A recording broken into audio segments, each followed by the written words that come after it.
So, Terry, who would you like to nominate for the Uplifters podcast? Kate Milligan, One Girl Revolution. What is it about Kate?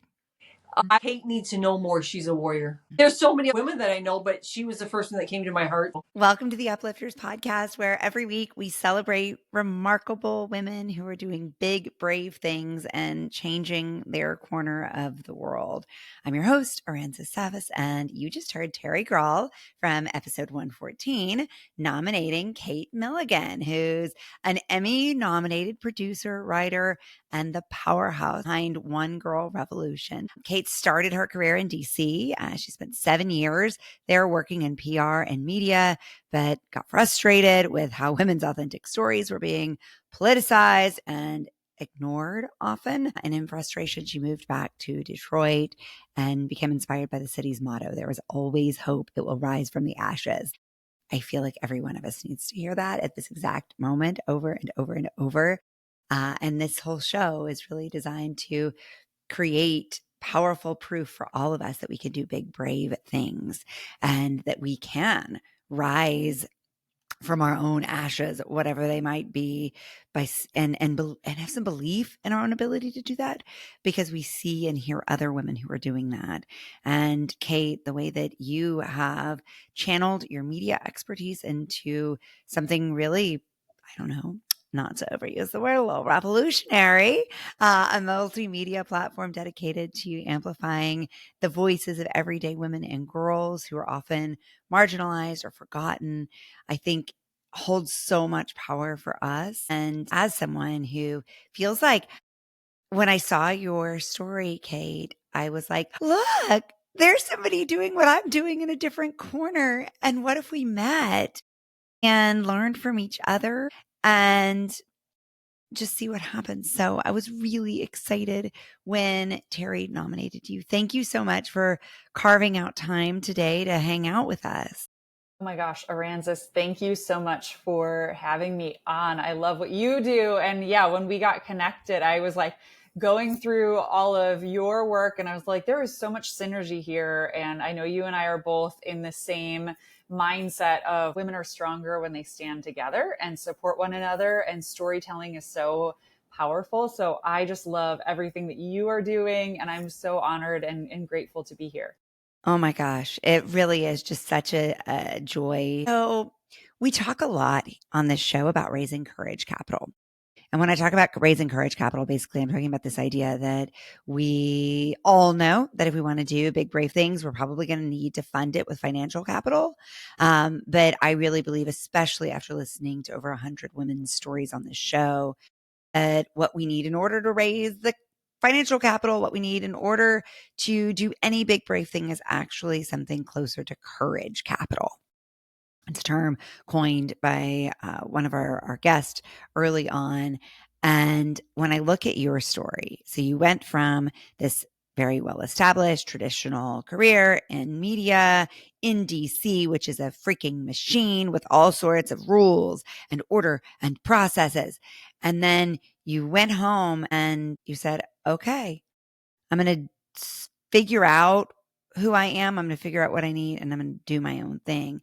I'd love to walk through with you sort of the early days of that transition so that we can get a sense of how you indeed raise the courage capital to do big, brave things. And hopefully over the course of this conversation, find out how you're continuing to raise courage capital to do even bigger and even braver things.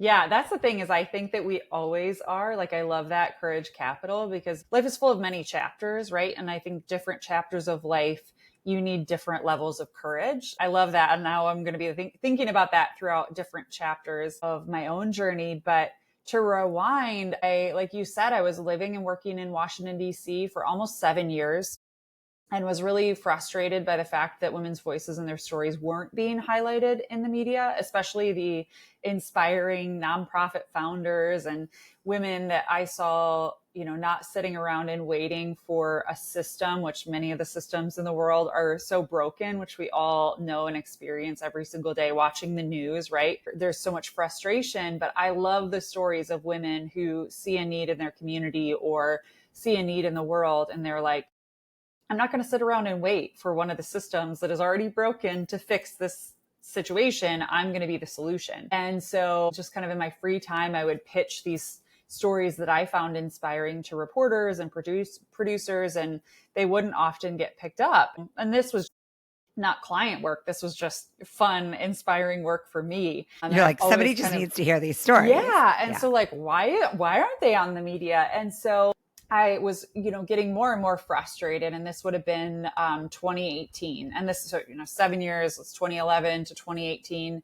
And there were a lot of different reasons, but I just decided I didn't want to do that anymore. I didn't want to work in a PR firm environment. I didn't really know what I was going to do. So I think there was a lot of courage capital right there.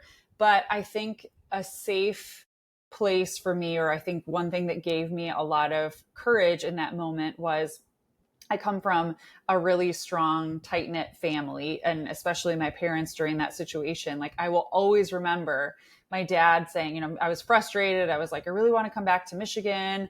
I'm tired of DC. It's not where I want to be. I had thought that I wanted to get into political commentating. That's why I moved to DC and did not do that. I was so frustrated by that. And I remember having a conversation with my dad about like, okay, should I leave? And he was like, look, Kate, you fill up the U-Haul, you move all your stuff back. And if you change your mind a month or two from now, we'll load it right back up and drive you right back to DC. So if that's what you want to do. And to me, that was such a powerful moment. I think a lot of times when we have to be courageous, we need someone just to give us the permission to be courageous. And also to say like, you don't have to make a decision forever, girlfriend. Right. It doesn't have to be totally right. It can just be right for right now. And sometimes it's a moment of courage, right? And I know that you've had so many women on your podcast, and same with One Girl. It's like, I have seen so many instances where women have this moment where they're just like they're in a domestic abuse situation, and they're like, they have this moment where they're able to leave, and they have this moment of courage. And then of course they have to find more courage because they have to deal with all of the repercussions of that. And I found the same. It was like, I needed that moment of courage. And so like my dad saying that, and one of my sisters flew to DC, helped me load up the U-Haul and move all my stuff back. And so summer of 2018 was really an existential moment for me, really just kind of figuring out, what did I really want to do? Here I had been just doing jobs for other people. I had been, PR in the background, working with the media for different clients, for different organizations. And it was really a moment of me figuring out, who is Kate and who was I created to be? I had all these ideas and hopes and dreams and things that I wanted to do. But that was a moment of like, okay, what am I going to do? And it was in reading a book about the city of Detroit that I stumbled upon Detroit's motto, there is always hope and it will rise from the ashes. And it was at that moment, Aransas, that I had been thinking about women, thinking about doing something. One Girl Revolution was kind of something in the back of my mind. I loved that phrase. And then it was at that moment that I read those two phrases that I was like, that's what women are. Women are the most resilient. They're so powerful that they can transform this world, but we oftentimes lose sight of that in ourselves. And so it was at that moment that I was like, I need to start One Girl Revolution. And, there were many, many courage capital moments after that, but that was kind of the big turning point for me. I love that story so much. And the idea that we don't always have to raise the courage ourselves. We can have it lent to us by other people who believe in us, which I think is so true in my own life, certainly, but in so many of our guest stories as well. I also think we can get hung up in this idea of certainty, that this has to be the right mission and the right answer. And I hear you kind of saying, I was flirting with this. It felt good. I'm just going to go with it. Yeah. So how did you choose or decide to lean all the way into this idea of amplifying women's stories? Yeah, it's so interesting that you say it in that way, that you're kind of, what you were just saying there really resonates with me, because when I first decided to start One Girl Revolution, I got all kinds of advice, which the second you start talking about your hope, your dream, a new job, a change in your life, you'll start getting a lot of people. Some is warranted, some isn't. Some is great advice, some isn't. And I came up with this kind of concept, which it's now become what it is. It's becoming what it is today. One Girl Revolution is this multimedia organization that's highlighting the stories, but also staying in touch with these women and these organizations. that was my vision for it way back in 2018. And the advice that I got from people was, well, raise $100,000, and then do the thing. And I was like, first of all, I don't have $100,000. I don't know anybody who does have $100,000. And I think I'm just going to do it and figure it out. And there at the time, because podcasts, I feel like podcasts have also gone through so many different chapters and, are constantly growing and evolving. And even in 2018, I remember thinking like, oh, I kind of missed the boat on this. I'm a little bit late to the party. But now here we are in 2025. And I think there's a moment right now where other people are kind of thinking about podcasts, and it's like, there's always room for more. I really am a believer that there is always room. So don't feel like you missed the boat, just do the thing. And so I remember there were podcast studios that were kind of popping up different places. And I thought, well, I don't know how to do a podcast, but if I could at least find somebody that could like record it and maybe edit it for me and help me like figure out how to get it out, then that would be like an easier way to do it. I know that podcasts are a lot of work, but that would kind of simplify it for me. And around that time, I had read an article about how the majority of podcasts only do 7 episodes. So I thought, all right, let's start small, which I think is a really important thing. And even with that courage capital, right? Like, what is the one courageous step that you can take? I took 1, getting back to Detroit. Then 2 was starting One Girl Revolution, just on social media and talking about it, and then starting it as this podcast. And that was an easy step for me because I was like, all right, I'll do 10 episodes. I'll do it at this podcast studio so they can help me kind of figure out the whole system, how this works, how to record.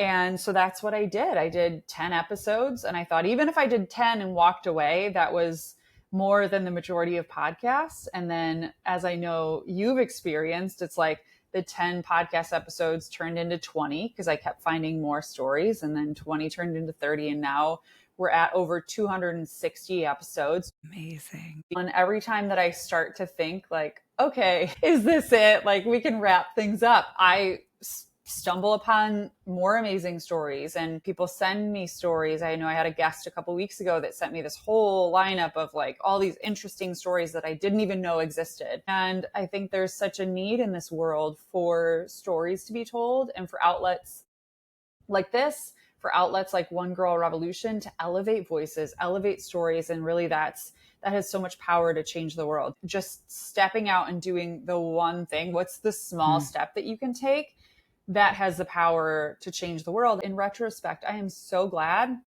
that I didn't raise $100,000 and then do the thing, because also one side note about that is One Girl Revolution has truly been built by the women that I've interviewed.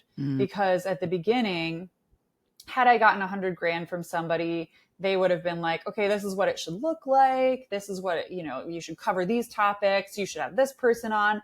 And I didn't do it that way. I just started identifying stories. And now One Girl Revolution has taken on a life of its own, but it's taken on the life that these women and these stories have built, which is the most incredible, beautiful thing I could have ever fathomed.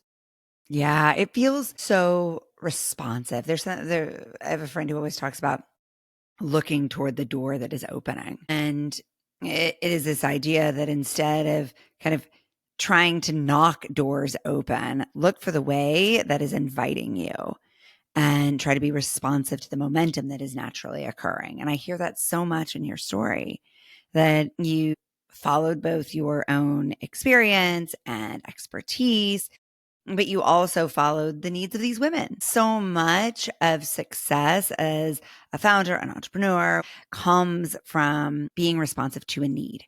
And then in meeting that need, discovering another need.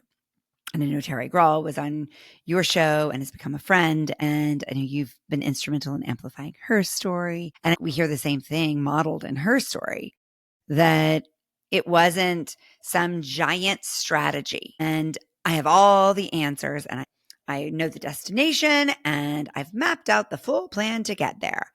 But it's rather, here's the first destination. Now, where is that telling me to go? What's the next destination? Where is that telling me to go? And I hear that in your story, but I also hear over and over the power of support, whether it was from your family or inviting in other experts to collaborate. And I think that can be a challenge too for people who are starting something new, to want to be self-reliant or to need to be self-reliant for lots of reasons. But I think I hear in your story the power of opening that idea up to others and letting them clear other paths and help you see other paths.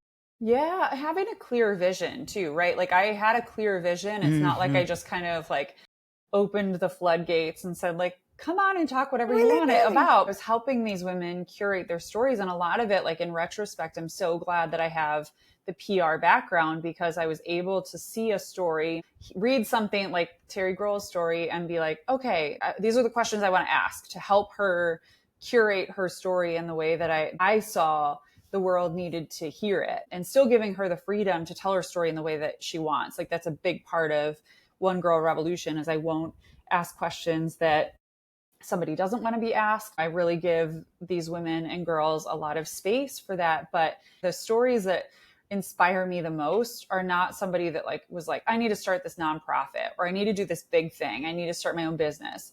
It's somebody that just saw a need and they did the little thing, and then the little thing turned into something bigger, and then it turned into something bigger, and then like just continued to grow from there. And we all have that ability in us, and sometimes we talk ourselves out of doing things because it seems too big. And it's like One Girl Revolution, for instance. I'm so glad that I didn't see where it was going to go, because I probably would have been too scared. I just saw the need and I put one foot in front of the other. And same with 5 years down the line. I hope that it just continues to grow and evolve. Same with you, with your podcast. It's a lot of work for people that are listening. Podcasts are a lot of work, and everybody wants to be a podcaster and have a podcast, but you have to be willing to do the work. And I'm so glad that I didn't realize how much work it was going to be. And I just put one foot in front of the other, and it's become what it's still becoming. And same with me, same with each and every one of us, is we are always becoming who we were meant to be, who we were created to be. And I truly believe in that. And so we don't have to have everything figured out. It's like, just do the one thing that leads you to the next thing. Yeah. And what do you say to people when you say be who you're created to be, or we can all be who we were created to? What do you say to people who are like, who is that? Yeah, it is such a loaded question. And I think a lot of times people don't feel like they know what their purpose is or what their mission is. But the way that I always think about it is, and we know this to be true, we are as unique as our fingerprints. There is nobody that has your fingerprints, my fingerprints. Nobody in this world has ever been here with your same fingerprints. And we also have the unique imprint that we are meant to leave on this world. There's a reason why we're here, which I know sometimes life can be so heavy. And I think a lot of times we lose sight of that, whether it's, you're a stay-at-home mom and you're taking care of everybody else, or you're working your 9 to 5 and chasing your dreams. Like there's moments where you can just feel kind of lost in the shuffle, or forgotten about, or ignored, or does my life even matter? And what I always think about, and I encourage everybody, even like through our podcast, is to think about like looking at your fingerprints in those moments where you don't feel like you know what your purpose is, and say, I might not know, I might not have it all figured out, like you and I, where it's like, I didn't know where this podcast was going to go, but I knew that I was supposed to do something. And so I think for people that don't know what their purpose is, find an organization or a cause that really resonates with you, and reach out to them and say, hey, can I volunteer? Or Terry is a great example of Enchanted Makeovers. Like that, when I connected with her, she was like, please come to our headquarters. I would love to give you a tour and show you around and tell you our story. And so that's what I did. I like went and met with her in person. Do that. Like the moments in life where I feel like, and even for myself, where I feel like I have lost sight of who I am, who I was created to be, what my purpose is in life. The moment that I do something for someone else, even if it's just a simple, kind gesture, like I love to bake. So I love to like stress bake. Baking something for a neighbor or a friend that is going through something difficult. Or my mom was an incredible, she would like handwrite these beautiful cards and notes to just people. She always had a stack of note cards that were in progress. And so that's something that kind of recently I've been trying to do more of. And it's hard to sit down and do that. But the second that we take the pressure off of ourselves, like, oh my gosh, what is my purpose? What am I supposed to be doing? The moment that we look outward, that's where you really, I believe, find your mission, find your purpose. So in those moments where you don't feel like you know what it is, turn your eyes outward and look for someone that you can do something kind for, or an organization you can get involved in. It's counterintuitive and yet so intuitive. It's the over analysis that stops us in our tracks so often in life. And it's getting in there and doing and experience and being with other human beings, seeing new perspectives. I researched transformation in my day job and what creates transformational experiences. So much of that is exactly what you're saying. When I ask people what creates transformation and what makes them feel as though a transformation has occurred, it is a very consistent progression. And they say that they get out of their own environment. They see things in a different way. And then they begin to experience or live or do things in a different way. And it usually starts with some sort of catalyst, some sort of major influence, like either a crisis or some other change usually catalyzes the need for transformation. And then from there, like if we can have the courage to not just stay sort of holed up in our own worry and fear and analysis or loss or regret or whatever it may be, and get out there, I think to your point, we can see so much that we would never find inside our own heads. And like, we're all made for community, right? Like we're not made to be alone. And so even in those moments, like finding somebody that you can go to coffee with, or just saying, hey, like, do you want to meet up? And I know sometimes it can be hard because everybody is so busy, and, you know, it's hard to see everybody and be there for every person. But finding those opportunities for connection with people, you know, find your tribe and build your tribe of people that, you know, that no matter what, if you're just struggling or your head is filled with all these different ideas, you know, I have all these ideas and I don't know where to go, like somebody that will just listen to you, find that person too. I think that that's something that's really helpful. I love that. I feel like I get so much out of stories like yours and out of every woman's story that I have the privilege to hear. And I get this wonderful benefit of getting to listen to each of you 3, 4, 5 times through the editing process. And I feel like it is like life lived by osmosis in some ways, that I boost my own courage capital every day by listening to how you all do it. What do you get from talking to the women on One Girl Revolution? I would say the same. And that was something that I hadn't really thought about. I just was like finding these stories that inspired me. But it's through listening to their stories 3, 4, 5 times through the editing process, and then even revisiting them. I'm always revisiting these different stories. Something that just had been on my heart recently was I didn't build the revolution built me. And I'm still not sure exactly what that means, but I feel like it's being written. But it's so true. I had this idea to build the revolution, but I've learned and grown and evolved and become someone that I never could have imagined in so many beautiful ways, because I've been changed by each of these conversations with women and their fierce, their bravery, their courage, their zeal, their passion for whatever they're doing, and just how they see the world. That's changed the way that I look at the world, you know, and the way that I look at the things that matter to me, or the things that stress me out too. You know, when you're talking about tremendous poverty, or these women that are working with people who are survivors of abuse or human trafficking, and they're just making a difference, making an impact just by being who they were created to be. I'm like, okay, I want to be that. Like, if it's okay, part of my purpose is One Girl Revolution, but that's not my only purpose. So what are the different facets of my life, and what are the things that I'm still learning and growing and evolving? I believe that we're evolving every single day. We're growing and learning every single day of our lives until the day we die, you know, and even then, like, our legacy continues on through how people tell our stories. And so we're writing our stories now, and we have the power to change the trajectory. I love the stories where somebody and even my own, where I studied public affairs and political communications and thought I was going to be this political commentator. And then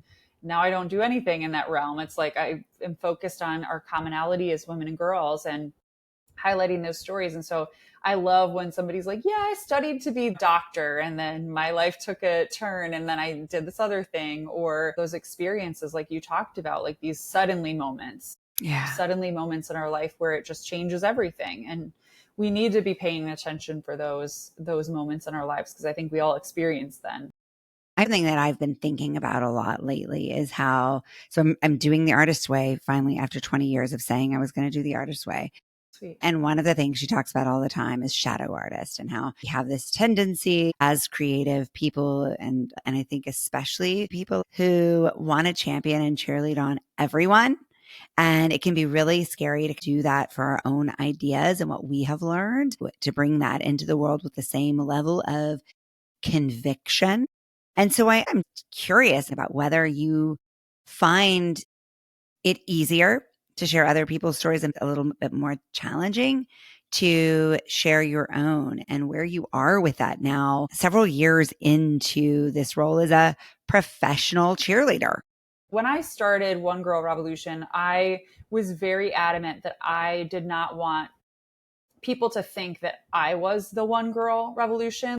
From in this world of influencers, like I didn't want people to be like, oh, this is Kate. Kate is the One Girl Revolution. And even there's a girl in one of our logos that I use, because it's a girl from the back. And the reason that I wanted the logo to be like that is I wanted it to be any woman. I was very intentional at the beginning not to talk about myself. I did the first episode of the podcast was me telling my story and like why I started One Girl Revolution, solely because the guest did not show up. I can't remember the whole story. It was years ago. And so I was like, all right, I'm just going to wing it. I'm going to tell this story and like set the tone for what One Girl Revolution is and where we're going. But I was very intentional from the beginning that like, I don't want this to be the Kate Milligan platform. I don't want it to be all about me. And so really shining a light out onto other stories. But what I've learned in the past couple of years is it's also important for us to share our stories and for our voices to be out there, which is why I'm so grateful for opportunities like this to share my story and share about One Girl Revolution. But also, like anything, people need to know who's running the thing. And so especially in a time with so much distrust. For sure. So I've really been intentional about not being in the front, not being in the limelight. But now I'm also learning, okay, I need to put myself out there. And it has become so easy for me to help other people tell their stories, because I listen or I read a story and I'm like, yes, like this, we need to highlight this on One Girl. I believe that every single woman and girl is a One Girl Revolution. So just because somebody has not been on the podcast doesn't mean you are One Girl Revolution too, right? Right. We all are. And so that's something that I've kind of had to, like, I'm learning, okay, how do I tell my story? And even like reflecting on my own story as a child and thinking about things that led me to care so much, right? Like we all have these suddenly moments that lead us to care. And I was bullied as a little kid and became this insular little kid that I never wanted to raise my hand in class. And that's a part of my One Girl story, right? Like I care about One Girl Revolution. I care about shining a light on these stories. I care about elevating women's voices in their stories because I know what it feels like to be forgotten about and ignored and unseen at times. And so I don't want any woman or girl to feel that way. So yeah, it's learning how to be both, right? Not be the influencer, because I don't want to be that, but sharing my part of the story because I am a part of the One Girl Revolution community. And as much as I see One Girl Revolutions and every single woman or girl, it's I have to remind myself that I am a One Girl Revolution too. Yes, so beautifully said. And I think it is scary and it does feel maybe a little vulnerable. And especially like if you have a history of bullying, to say like, I'm going to put myself out there, myself, and not just other people. That's comes loaded with some history. Exactly. And in this day and age, there's so much, and I've caught myself doing it even recently, where you're almost too cautious. Like you don't post anything because you're like, well, what will other people think? And this is genuinely in the past couple weeks, I was like, why am I overthinking my own Instagram so much? I should have fun with it. And so I've been like playing, and I think so often in social media, people feel like they have to have these perfectly curated pages. And obviously there's a lot of thought that goes into One Girl Revolution's page because we're promoting these different stories. And I want to make sure that, you know, each story gets their own space, but then simultaneously promoting inspirational content, so figuring out it's a little more curated. But my own page, like, I need to have fun with it and not overthink it and not worry about what is somebody going to think if I post this or if I don't post that. We put so much pressure on ourselves, and it's really like we need to see it as a creator outlet. Like you said, we're all creators and we were all made to create in different ways. And that doesn't mean that you have to be artistic in drawing or painting. Being a creator looks like a whole lot of different things, and social media can be one of those. You're taking beautiful photos or baking or gardening. There's so many different ways that you could be a creator and be an artist. That's right. And giving ourselves the freedom to express that is one of the essential elements of life. Yes. We need to create. We need to serve. Sure, but there's something so powerful. I had a woman on the podcast a couple of months ago, and she said something that it has never left me. She's the founder of Freedom in Fashion, this nonprofit organization that works with survivors of abuse and human trafficking. And she talked about the work that she was doing. And she was like, I'm working with these survivors, these women who have been victims of terrible, terrible things. And when I look at them, I think about how every single person, but especially women, how women were made to be creators. And you think about even our bodies, right? We're constantly creating. And she said, I look at these women and I see how women can identify as victim, as survivor, or as creator. And her goal in her work is to get women from victim to survivor and then survivor to creator. Because when you're standing in, if you recognize that you're as unique as your fingerprint, if you're standing in that creative space, that's what standing in your power means to me. We hear stand in your power. Like, what does that actually mean? Standing in the space that you were created to stand in, to create and make the world a better place. I love that so much. And another way of saying it would be to be a leader. Yes. And I think about that a lot, about how often we feel stuck because we are in a victim energy. And when that changes is when we become the leader. But I think for women, especially, that word creator feels so powerful because it is in our DNA. Yeah. Powerful things happen when women find that space, when they find that within them. And sometimes they need to be reminded by other people. Back to my story about, you know, my dad making that comment that gave me the courage to come back to Detroit. I think sometimes we can be that person for others. I think it's important to say that, for us to look for opportunities to be that courage capital for someone that might need it, whether it's a family member or a friend or a neighbor or just someone we encounter at the coffee shop. There might be some little instance that happens, and you might be the person that gives somebody the courage capital to stand up or speak up or just make a change. And so we need to look for those opportunities too, to be courage capital for other people. Absolutely. To be the uplifter. You have accomplished so much. We haven't even talked about your freaking film. So you produced an Emmy-nominated documentary, The Girl Inside. You are sparking this whole movement. So what is your next brave step look like, Kate? Oh, man, there are a lot of brave steps I feel like that I need to take. One is fundraising, so I can do more, like the documentary that you mentioned, The Girl Inside. There's obviously so much power in podcasts and highlighting the stories and utilizing social media to highlight these stories. There's so much power in that. But there's just a unique power, I would say, in showing people, right? Pulling back the curtain. And The Girl Inside, we actually took a film crew into Cook County Jail in Chicago, so the largest jail in the U.S., and interviewed 5 incarcerated women, not about what they did to end up in Cook County, but about who they are as people. So back to, you're as unique as your fingerprint. What is the imprint that you're going to leave on this world? And people can watch it on YouTube. It's only 10 minutes. So it's an easy thing to watch and share. But that was such a eye-opening experience for me and got me thinking about, like, okay, it's great to do podcasts, but like, what if you can show people? What if you can pull back the curtain and show people. And women and girls are the fastest growing population in jail and prison, but we never talk about it, right? You look at the news, there are so many issues in our world, but what if you can pull back the curtain and show people these women and girls that, like I said before, aren't just waiting for the broken systems to fix a problem. They're actually becoming the solution. Yeah. So there's so much work to be done there. The podcast continues, but I'm trying to innovate and find new ways to tell these stories. So hopefully more documentaries in the very near future. We hosted a really historic, amazing event here in Detroit in March for Women's History Month. And that is going to become an annual thing because it was so amazing. Aransas, we had over 20 One Girl Revolutions. So over 20 women that had been on the podcast, traveled in for it. And we filmed a live podcast episode, and it was open to the communities. And it was just transformative. And so there's a lot of work that I want to do with connecting these women and these organizations, but also finding ways to support what they're doing, whether that's through an entrepreneurship program or something run through One Girl Revolution.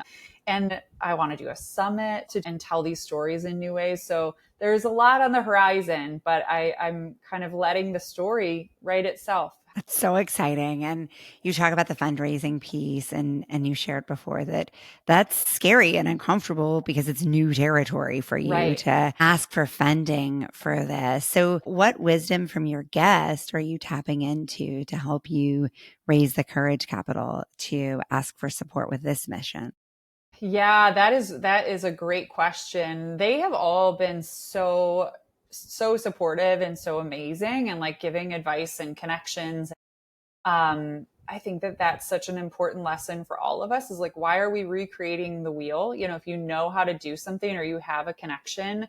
And even I want to give a shout out. There's a girl here, Demaray, who runs Empower Her, which is this incredible, I think it's the largest women's conference in the state of Michigan. And she's so amazing. When I decided to do this March event, I had no idea. I'd never done an event for One Girl before. We had partnered with other people's organizations or other events, but I had never kind of led an organization. And I reached out to her, and she was like, what do you need? Who do you need? Like, who do you need to be connected with? Can I send you this list of like potential donors to support the event? And so shout out to Demaray, because that just really blew me away as somebody who, and she was a new friend at the time. So it's like, what can we all be doing to support one another to elevate these voices and stories and not recreating the wheel? So I'm so grateful for the community that I have at One Girl, for sure. I love that. And kudos to you for having the courage to ask and not trying to do it all on your own, which I think is the biggest fallacy of all of this, right? Mm-hmm. Is that we feel like we need to be independent and we need to be so resourceful that we try to go solve all the problems ourselves, try to come up with all the money ourselves and hustle. And we make things unsustainable as a result.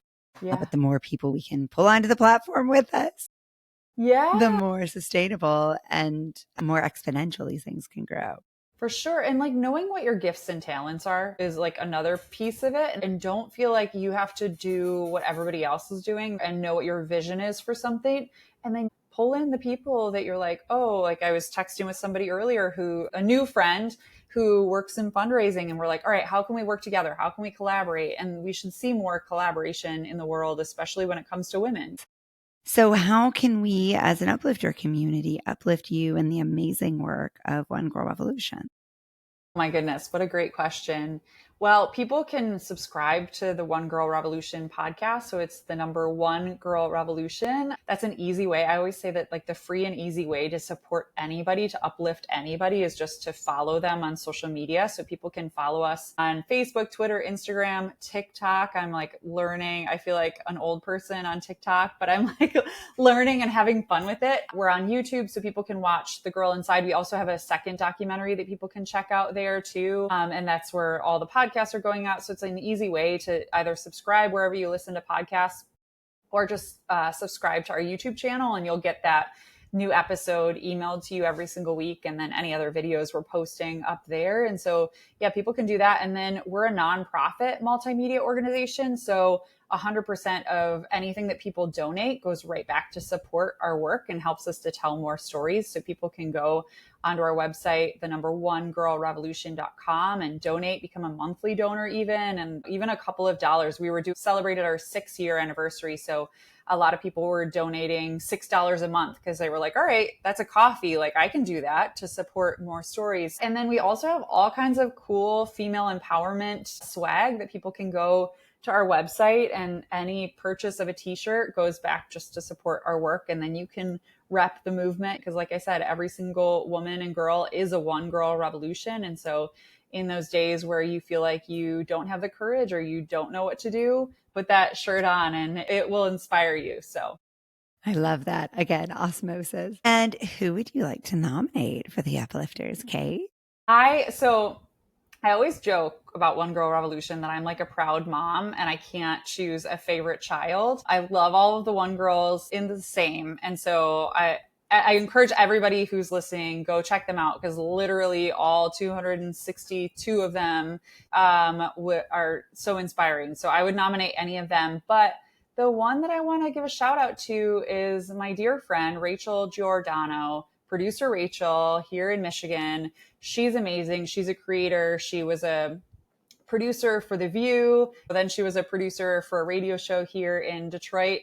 And she is such an uplifter. I just want to give a shout out to producer Rachel because she is such a powerhouse. She's so inspiring. She is such an uplifter. And I can't wait to see where she goes next. I'm so blown away by everything that she is, everything she stands for, everything she's accomplished.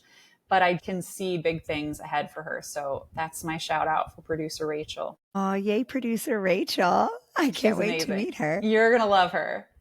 She's so hysterical. Amazing. Because you know what? Things are serious enough. We need more funny. It was really nice to meet you, Kate. You're amazing. Oh my gosh, you are amazing. Thank you so much for everything that you do. I can't wait to continue to uplift you and your stories and this incredible podcast. So thank you for everything that you're doing. Thank you. You're a true uplifter. We'll put links to all these beautiful resources in the show notes so people can find them. Thanks for watching the Uplifters Podcast. If this inspired you, hit subscribe and tap the bell to stay uplifted. Give this video a thumbs up and share it with someone who needs a little lift today. Big love. Painted water sunshine with rosemary and thyme. Dwell in the perplexing, though you find it vexing. Toss a star and hover, be your own best lover. Relish in a new prime, plant a tree in springtime. Dance with idle hindsight, bring the sun to twilight.